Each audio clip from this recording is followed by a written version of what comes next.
Sì, grazie alla redazione di Udine, un saluto dagli studi di Portogruaro, la pagina dell'Alto Adriatico del Comune. E a proposito del Comune di Portogruaro, noi abbiamo il sindaco Antonio Bertoncello che è ospite nei nostri studi. Di questa vicenda ovviamente del platano abbiamo già parlato.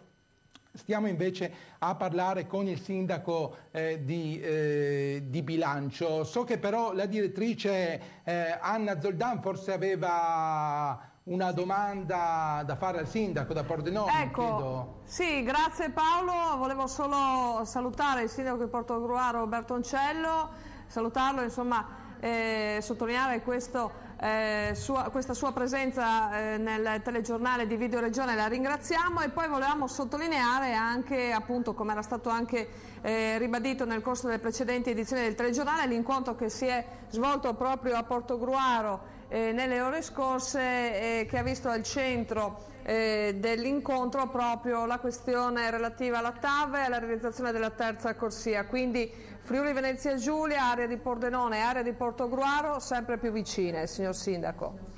Sì, diciamo che da molti anni noi stiamo collaborando come comune con i comuni vicini del Friuli, vicini al Veneto. Molti sono i temi che abbiamo trattato nel passato e vogliamo continuare a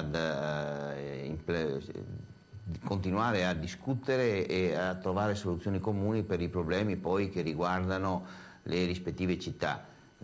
Ho detto in altre occasioni che la differenza tra Friuli e Veneto non si identifica con un tracciato della carta geografica, ma è fatta di persone che si muovono, che creano cultura, che creano impresa, che creano sviluppo. Quindi noi auspichiamo sempre una collaborazione sempre più ampia con i comuni vicini. L'altro giorno, per esempio, e qui ringrazio il sindaco Bolzonella di Pordenone, abbiamo fatto una visita alla nuova biblioteca, che è una cosa straordinaria, anche perché volevamo cogliere anche noi il grande lavoro che il sindaco di Pordenone ha fatto nel realizzare questa splendida biblioteca, che credo sia tra le più importanti del Triveneto, mi pare sono 5.000 metri quadri, insomma.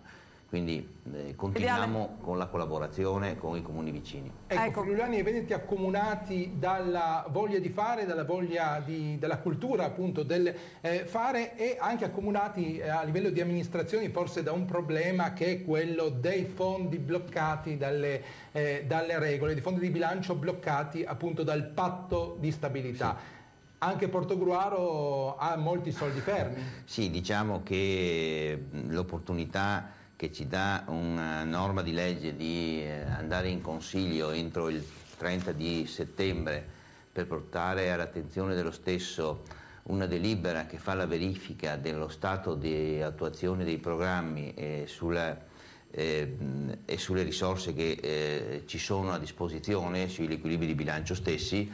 Io credo che ci consenta oggi di dire che il comune di Portogruaro ha un bilancio sano, ha risorse importanti bloccate dalla legge finanziaria proprio per rispettare il patto di stabilità, le risorse che già erano state accantonate nel corso dell'anno, che erano circa 2 milioni di euro, forse si raddoppieranno alla fine del 2010. E io quindi mi auguro che queste risorse che sono per il momento bloccate da qui a dicembre possano trovare da parte del governo delle soluzioni che ci consentano di dare risposte ai nostri cittadini. Noi abbiamo bloccato interventi sugli edifici scolastici di messa in sicurezza, abbiamo bloccato interventi sulla scuola, abbiamo bloccato interventi sull'arredo urbano, abbiamo bloccato risorse sugli impianti sportivi, per fare un elenco seppur minimo. Quindi c'è da auspicare che queste norme sul patto di stabilità vengano al più presto modificate e consentano ai comuni di poter utilizzare le risorse che sono dei cittadini.